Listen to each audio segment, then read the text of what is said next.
नमस्ते। एक बड़े गांव के पास एक छोटा सा जंगल था। इस जंगल में शेर तो एक भी नहीं था, पर गीदड़ों की बड़ी भरमार थी। ये गीदड़ गांव के ऊपर अधिक निर्भर थे। गांव की फसलों को खाकर अपना पेट भरते और आराम से रहते थे।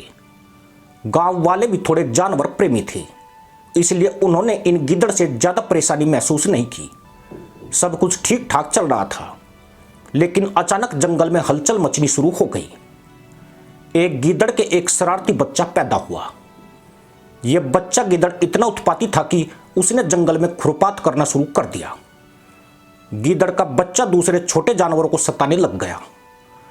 5-7 छोटे गीदड़ों की एक मंडली भी बना ली। जंगल के छोटे जानवर सभी उससे डरते थे। गीदड़ के बच्चे की मां अपने बेटे की हरकतें देखकर बड़ी परेशान हुई। उसने उसे समझाया, बेटा तुम जो हरकतें कर रहे हो वह जंगल में तो ठीक है, पर जरा इंसान से बचकर रहना। अभी तक गीदड़ का बच्चा यही समझ रहा था कि वही जंगल का युवराज है और सब उससे डरते हैं।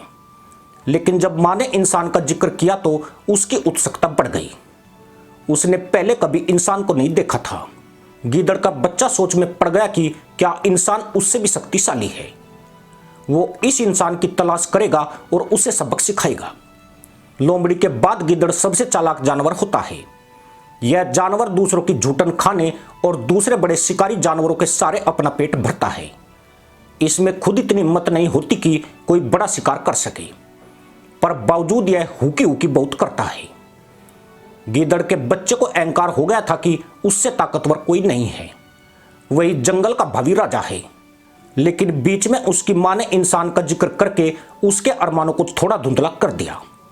गीदड़ के बच्चे ने तय किया कि वह इंसान की तलाश करके उसे खत्म करेगा। अब वह निकल पड़ा जंगल में इंसान की खोज करने। रास्ते में उसे घास चरता एक जंगली गधा मिला। उसने सोचा यह काफी बड़ा है, यह जरूर इंसान होगा। गीदड़ के बच्चे ने गधे से पूछा, क्या तुम इंसान हो? गधे ने मासूमियत से जवाब दिया, नहीं वह तो एक गधा है, पर मेरी मां कहती थी बेटा इंसान से बचकर रहना। गीदड़ का बच्चा बेचैन हो उठा। वह जंगल में और आगे बढ़ा तो एक ऊंट से सामना हुआ। उसे लगा कि यह बहुत बड़ा है, यह जरूर इंसान होगा। लेकिन ऊंट ने कहा, वह तो एक ऊंट है, पर तुम जरा इंसान से दूर ही रहना। गीदड़ का बच्चा बहुत हैरान हुआ। आखिर ये इंसान क्या भला है जो इतने बड़े बड़े जानवर भी उससे डरते हैं और उसे दूर रहने की सलाह दे रहे हैं। इंसान की तलाश करते करते गीदड़ का बच्चा जंगल की सीमा लांघ गया।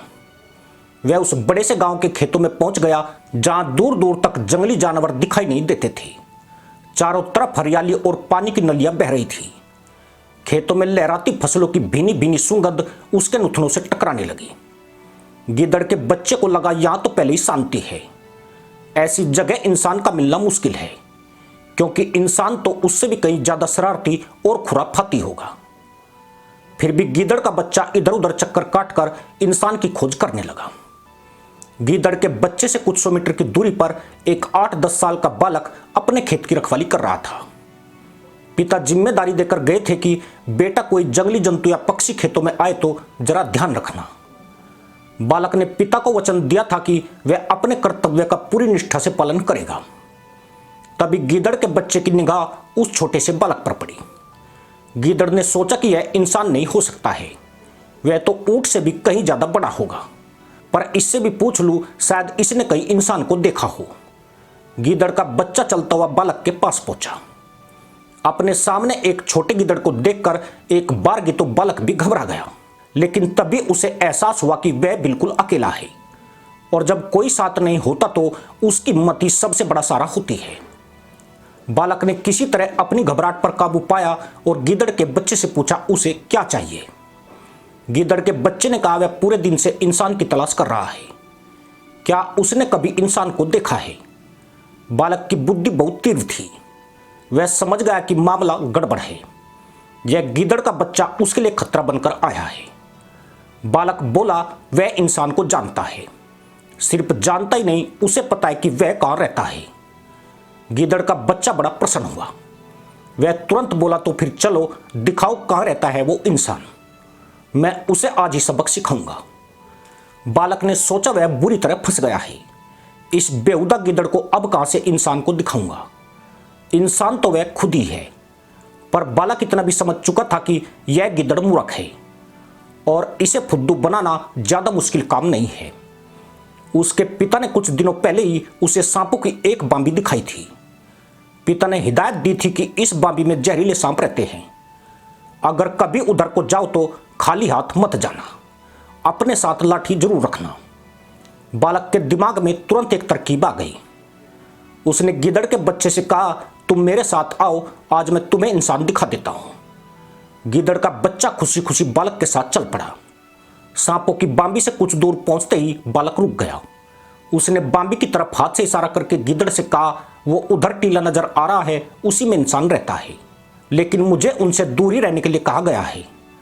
तुम पहले उस छोटे टीले को तोड़ना, फिर हाथ डालकर इंसान को बाहर निकाल लेना।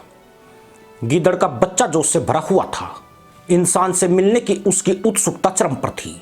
वह भूल चुका था कि वो सिर्फ एक गिद्दड़ है जिसे जंगल का कार और बुजदिल जानवर माना जाता है।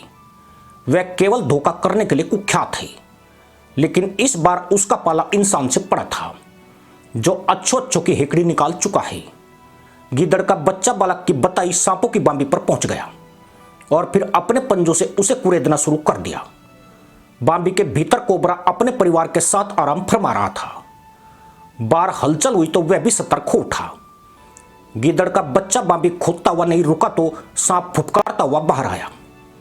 उसकी नजर गिद्दड़ के बच्चे से टकराई। सांप ने गुस्से से जहर उगल दिया जो सीधे गिद्दड़ के बच्चे की आंखों में गिरा और गिद्दड़ का बच्चा अंधा हो गया। उसे कुछ भी दिखाई नहीं दे रहा था। चारों तरफ सिर्फ अंधेरा ही अंधेरा था। गिद्दड़ का बच्चा चिल्लाते हुए सिर पटकते हुए दौड़ लगाने लगा। मां की बात याद आ गई, बेटा इंसान से बचकर रहना। पर यह इंसान नहीं, ये तो सांप था। मालदीव के मुल्ला मोइजू भारत को सबक सिखाने निकले थे, लेकिन अब उस चीन के जहर से अंधे होकर मालदीव की ही वाट लगाने पर उतारू हैं। पहले भारतीय सैनिकों के नाम पर इंडिया आउट कैंपेन चलाया गया और फिर उन्हें वहां से भारत वापस भेजने की राजनीति की गई। क्या मुल्ला मोइजू के पास यही एक मुद्दा बचा है? क्या भारत के महज 77 सैनिकों की वजह से मालदीव का विकास और शांति अवरुद्ध थी? पर उन्होंने जाने अनजाने भारत से पंगा लेकर चीन की मांद में हाथ डाल दिया है। भारत तो मुल्ला मोइजू से सतर्क हो गया है, पर चीन उस देश का नाम है जिसने भी उससे करीबी बढ़ाई उसका हमेशा बेड़ा गर्क ही हुआ है। मालदीव का असर भी चीन के मारे बाकी देशों जैसा होना तय है। इसी के साथ अनुमति दोस्तों, जय हिंद, वंदे मातरम।